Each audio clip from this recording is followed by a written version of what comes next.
3:17 in the morning. Tel Aviv, a city of 460,000 people, the overwhelming majority of them asleep. No air raid sirens, no red alert notifications pushing through to anyone's phone screen, no incoming missile warnings scrolling across national television. Just a building on Harbaugh Street, 400 meters from Israeli Defense Forces headquarters, that suddenly stopped existing. Not brought down by a missile that was intercepted mid-flight, not damaged by falling debris from a nearby strike, gone.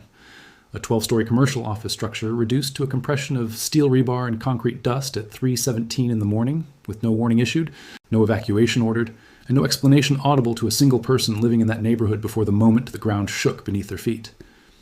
Here is what we now know with certainty. That building was struck by an Iranian-manufactured long-range ballistic missile. Not a drone, not a short-range rocket fired from Gaza, not a cruise missile launched from a proxy position in Lebanon or Syria. A ballistic missile, designed and produced inside Iranian territory, fired from Iranian soil that traveled more than 1,000 kilometers, crossed into Israeli airspace uncontested, and impacted 400 meters from the Kuria, Israel's functional equivalent of the Pentagon, without activating a single air raid siren across the entire Tel Aviv metropolitan area. The question that matters here is not what struck Tel Aviv. The weapon has been identified. The trajectory has been reconstructed. The launch origin has been confirmed through multiple independent tracking sources. The question that actually matters is this: why were 9 million Israeli civilians given exactly 0 seconds of warning before an Iranian ballistic missile landed in the geographic center of their country? And the answer to that question is significantly more disturbing than the missile itself. Israel's official government statement, released 4 hours after the time of impact, read as follows. A projectile fell in an open area in Tel Aviv. No casualties were reported. The event is under review. That statement is the thing that should alarm you. Not because it contains factual falsehoods in the technical sense, but because of what it has been constructed to deliberately exclude. Open area. The building on Harbaugh Street was a commercial office structure. At 3:17 in the morning, it was unoccupied. That part of the statement is accurate in the narrowest possible interpretation. But the building sat inside a dense urban grid, surrounded on multiple sides by residential apartment blocks, a functioning police station, and a major highway interchange that carries tens of thousands of vehicles daily. The impact crater measured 8 meters in diameter. Debris was distributed across a 200-meter radius from the point of strike. A dozen vehicles were destroyed where they were parked. 17 surrounding buildings sustained structural or surface damage significant enough to require formal assessment. That is not an open area. That is a densely populated urban neighborhood in the middle of one of the most populated cities in the Middle East.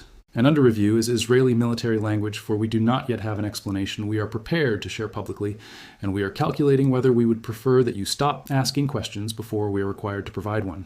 Let me walk you through the exact sequence of events that occurred in the 17 minutes preceding that impact. Because once you understand this sequence with precision, the phrase under review becomes not just inadequate, it becomes actively dishonest. At 3:00 in the morning, Israeli air defense radar operators detected an object beginning its ascent from a position in western Iran. The radar signature was consistent with a standard ballistic missile launch profile: altitude climbing, speed accelerating through Mach 5 and continuing upward, trajectory projecting toward the eastern Mediterranean. This is not an unusual occurrence in isolation.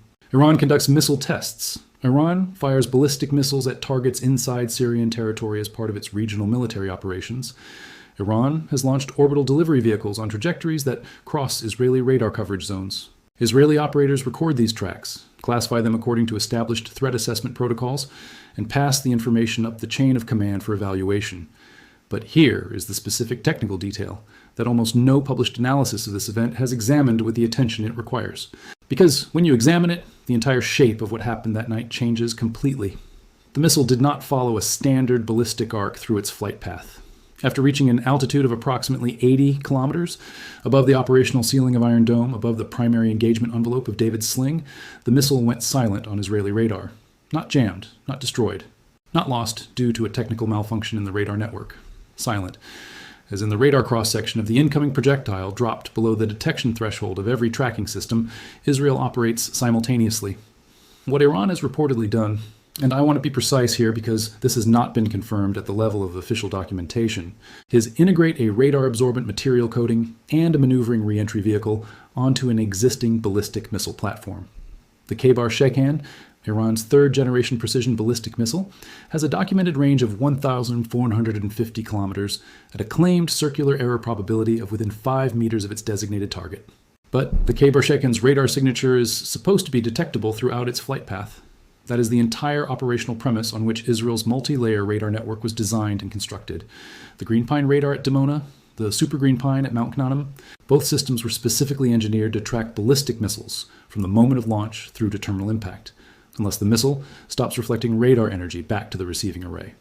For 11 minutes, between 3:06 and 3:17 in the morning, Israeli radar operators had no contact whatsoever with the incoming projectile. They knew something had been launched.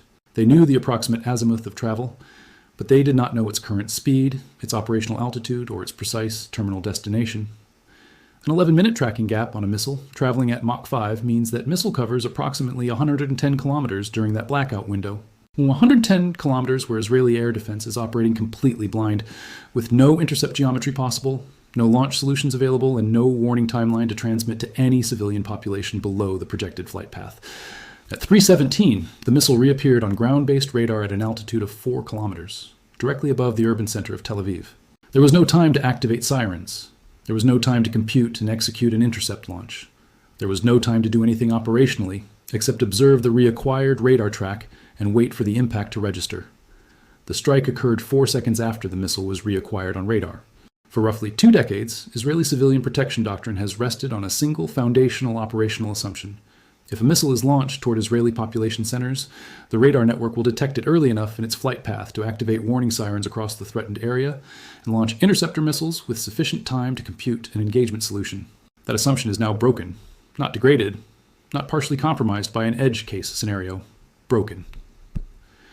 Iran has demonstrated, and I want to be precise about this because the technical details carry real operational weight, that it possesses and has successfully employed a ballistic missile that achieves effective radar invisibility during the critical mid-course phase of its flight profile. The exact phase where Israeli interceptors would normally be launched. The exact phase where warning sirens would normally begin sounding in cities positioned along the projected flight path. By the time this missile reappeared on Israeli radar, it was already deep inside the terminal engagement envelope, too low in altitude for Arrow 3 to execute an intercept. Too fast in terminal velocity for Iron Dome's engagement parameters, too close in proximity for David's sling to acquire a stable tracking solution and complete a full launch sequence within the remaining time available. The average Israeli civilian has between 4 and 10 seconds from the moment a warning siren begins sounding to physically reach a designated shelter. That is the civil defense standard that underlies the entire Israeli public safety architecture.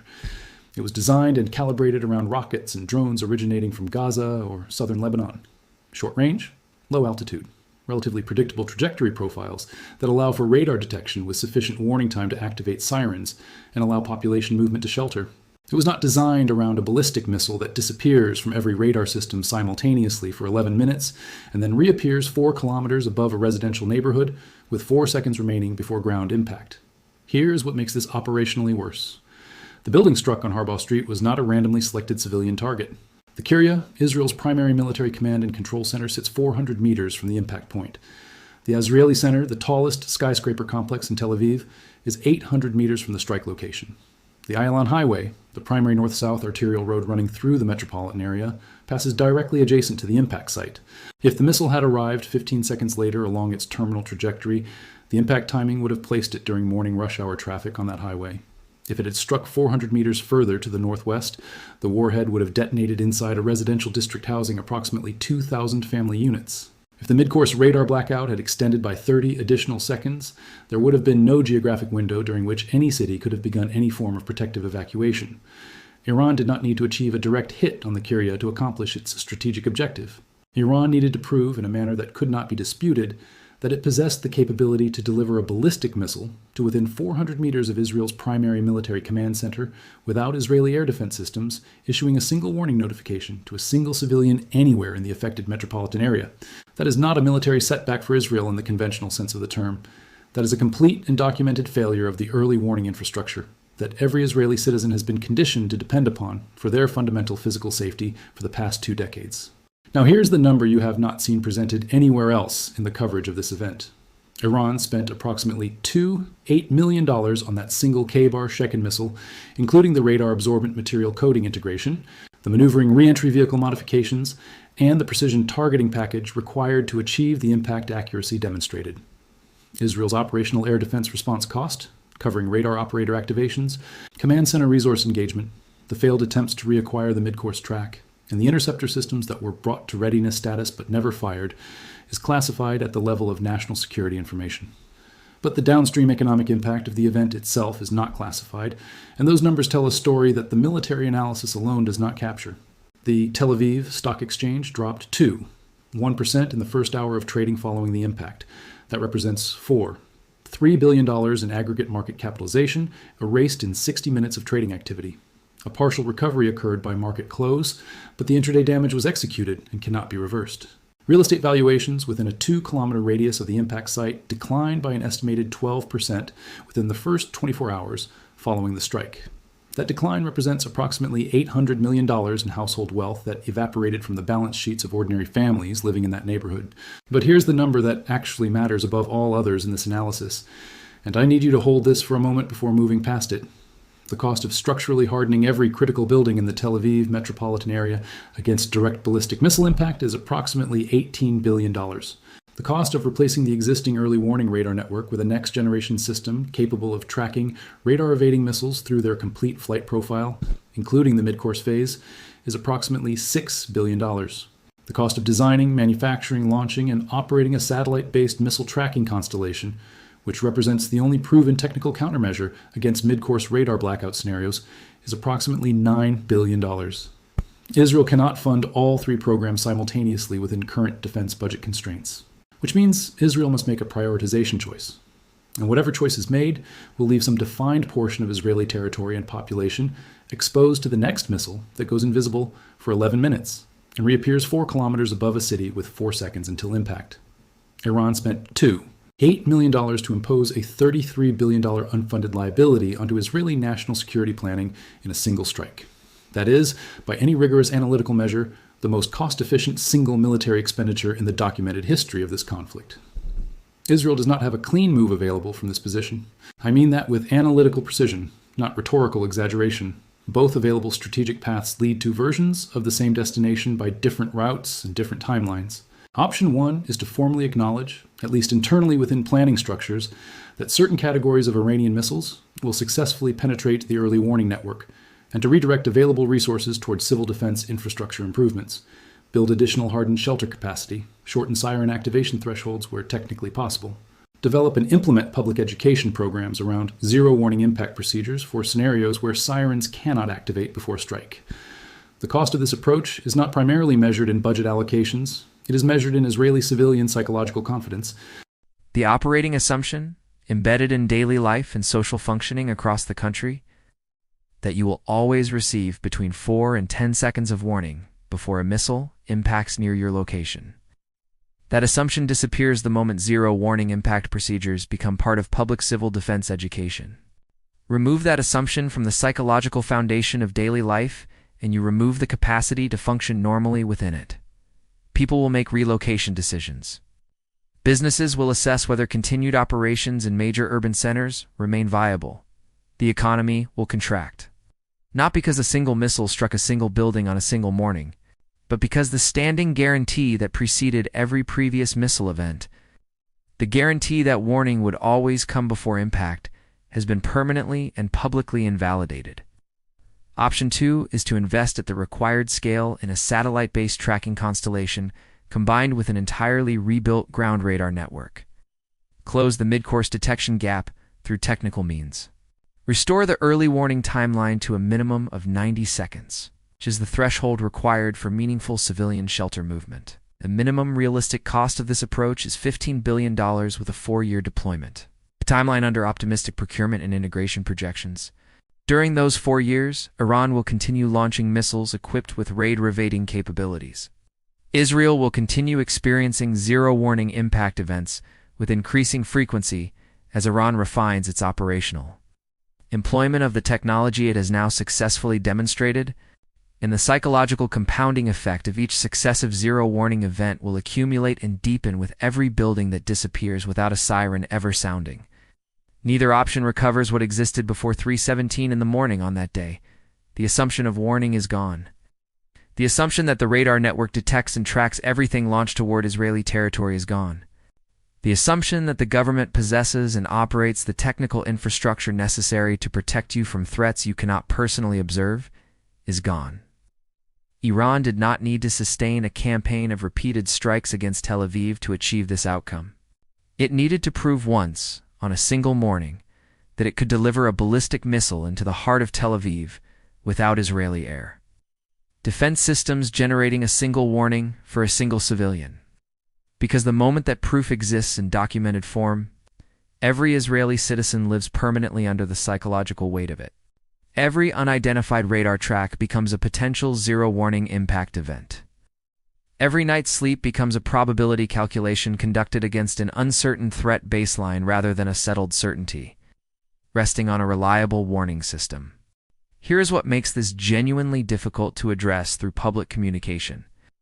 Israel cannot openly and fully acknowledge the operational capability that Iran has demonstrated in this strike. Because openly acknowledging that Iranian ballistic missiles have achieved effective radar invisibility during the mid-course flight phase would trigger precisely the category of civilian psychological crisis that the air defense system was constructed to prevent in the first place. So the official position remains open area and under review. Not because the individuals issuing those statements believe the characterization is accurate, but because the alternative, informing 9 million Israeli civilians that their early warning system contains a demonstrated gap that Iran has already successfully exploited in an operational strike 400 meters from military headquarters, generates a psychological and social crisis for which no clean resolution currently exists within available policy options. The silence is not a fabricated cover story protecting some separate hidden truth. The silence is a calculated selection between bad options and worse options. And Israel chose the one that purchases time, however limited that time may prove to be, to determine which of the two real paths forward, hardened shelters or new satellites, is actually achievable within current financial and political constraints. The sirens never sounded. That is not a technical malfunction that can be corrected through a software update or a radar recalibration. That is a strategic reality that no volume of official statements, no quantity of reassuring press conferences, and no carefully worded government communiques can reverse or undo. Here is my question for you in the comments. If you were living in Tel Aviv, and you knew with certainty that the next missile might arrive with 0 seconds of warning before impact, would you stay or would you leave? And what does your honest answer to that question reveal about the long-term future of Israeli cities in this new operational era of radar-evading ballistic weapons? I read every comment that comes in. The strongest and most substantive ones I will address directly in a dedicated follow-up. Source documents, including radar data timelines, Iranian Kheibar Shekan test footage, and Israeli civil defense assessment materials, are linked in the description below. If you made it this far, if you are exactly the kind of viewer this channel exists to reach, subscribe. There is significantly more coming.